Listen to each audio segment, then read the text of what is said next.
As I sit here staring out at the first light of a new year, I can't help but relive the horrors that unfolded 5 years ago. It haunts me, a memory I wish I could erase yet feels compelled to tell. They say what you do at midnight on New Year's Eve can set the tone for the year to come. How I wish we had understood that night what waited in the shadows. Back then, I was bursting with youthful optimism, hosting a party at my apartment in the city. We had a bubbling enthusiasm that could light up even the darkest corners. But as the clock ticked closer to midnight, an unsettling energy filled the room, something I dismissed as excitement. Little did I know it was something far more sinister. The party was in full swing, laughter and music bouncing off the walls.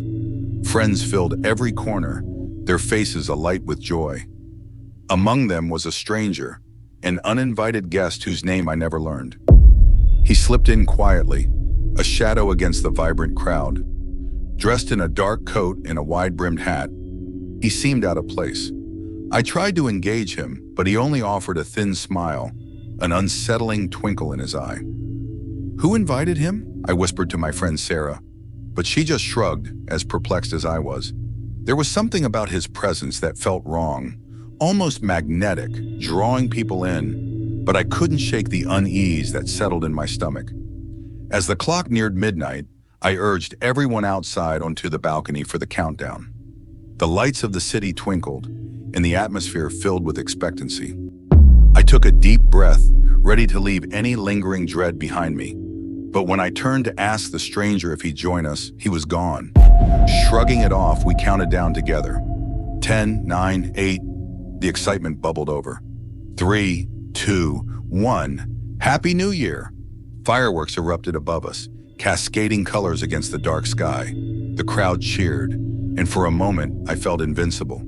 But amid the joy, I noticed a shadow lingering at the edge of the balcony. Once again, the stranger.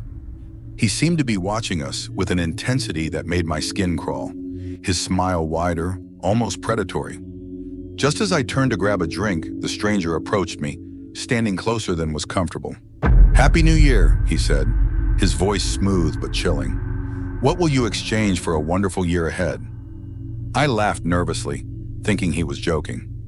"I think I've given enough already. Great friends, food and drink." His smile didn't falter. "No, I mean something of true value, something you cherish." A wave of discomfort washed over me. I glanced back at my friends, safe in their laughter, but I felt trapped in this moment with this man. "I don't have anything like that," I replied, my voice wavering. "No?" His eyes darkened. "Then how about your soul?" I chuckled awkwardly, brushing him off. "Yeah, right, I'm good." But his gaze pierced through me, and I felt a sense of dread crawl up my spine. Why had I engaged with him at all? As the night wore on, I can't recall entirely how we made small talk, but I remember the way he leaned closer, his breath cold against my ear. "Maybe I can make it easy for you. Just let me take your pain, your sorrows, regrets. You can start fresh." I brushed him off, feeling the laughter around me fading into an eerie echo. "I'm fine, thanks," I managed to say, stepping back from him, but the way he watched me felt like a trap slowly tightening. "I'll give you a year of fortune and luck. In return, just a small exchange. No cost too great, only what is truly yours." I wanted to scream, to push him away, but I was frozen by a fear I couldn't comprehend. "Leave me alone," finally said, and to my surprise, he stepped back, a glint of amusement in his eyes. "Very well, but do remember, when daylight comes, the deal may still be open, and the offer does not come again." As midnight faded, I felt an inexplicable weight pulling at me, and though I shook it off, I could feel his gaze lingering even as I turned my attention back to the party. New Year's Day dawned bright and sunny, but something felt wrong. I awoke with a gnawing anxiety, a sense of dread that clung to my skin like fog. I could hear laughter in the distance as my friends gathered for a brunch, but all I could think about was that man and his words. The following days were surreal. Money began to flow my way. Opportunities arose. Friendships blossomed. And I felt like I was on top of the world. Was this the fortune he promised? Surely there was no harm in accepting a little luck. But beneath the surface, a strange emptiness began to grow. As the weeks passed, though, I noticed that the people around me began to change. Friends who had once been supportive now drifted away, their eyes filled with unexpected betrayal and envy. I felt as if I was losing them one by one, like pieces of a puzzle snapping out of place. Weeks turned into months, and everything I touched seemed to wilt under my hand. The fortune I had been so thrilled about turned to ash. I lost friends, family distanced themselves, and opportunities began to turn sour. An endless cycle of bad luck tainted every victory. Finally, on the eve of the next New Year's, I found myself alone, standing at my window, staring out at the flickering lights of the city with a heavy heart. That's when I realized what I had done. I thought back to that stranger's words. What would I pay to break this curse? What had I truly exchanged? With dread settling in, I began to panic. I needed to find him, to make sense of this nightmarish trade. Desperate, I ran to the place I had first seen him, back to my apartment where it all began. That New Year's Eve, I waited, watching the clock tick down, dread pooling in my gut. When the clock struck midnight, I whispered my plea into the darkness. I'm sorry. I want to take it back. I can't live like this.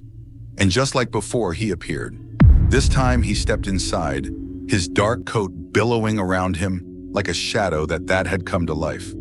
Ah, the one who wanted to make a deal again, he said, his voice smooth, chilling me to the bone. You sought fortune, but you paid the price. I want to reverse it, I pleaded. Take it back. I'll give you anything. His expression darkened. Anything? You grow desperate, and desperation costs dearly. Please, I begged. What would you take? He leaned in, the cold scent of his breath washing over me. Let's make another exchange. Your luck is tied to another. I require your precious connection to the one you care for most. In exchange, you can return to your life as it was. I knew the cost, and it felt like a knife twisting in my gut.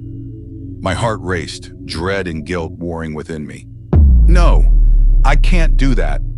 Then there is nothing for you here. The year will continue to swallow whatever hope you have unless you make a choice. With that, he began to fade, darkness pooling around him, ready to break away into the night. I felt the weight of my choice bearing down on me, an unbearable sorrow. But I couldn't stand the thought of dragging someone else into this nightmare, tearing apart someone I loved. So I shouted, "Wait, just tell me how this ends." "I will take no part in the afterlife of your decisions," he replied, his tone indifferent. "Remember this moment, as it will be the last you recall. The clock will continue to tick. Our exchange is merely a reflection of the choices you make. This year will bring you nothing but misery. Enjoy it wisely." And with that, he vanished into the darkness, leaving me gasping alone in my apartment, the echo of midnight ringing in my ears. As the days turned into years, my life spiraled further into chaos.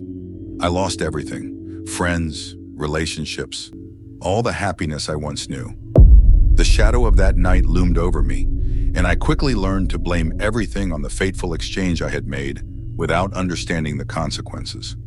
Now, sitting alone as the clock ticks down yet again, I can't shake the feeling of dread. Whenever the clock strikes midnight, a part of me feels the weight of loss wrap around me, reminding me of what I traded away, the darkness I inherited in exchange for fleeting fortune. So tonight, as you raise your glass and celebrate the new year, remember, be careful what you wish for.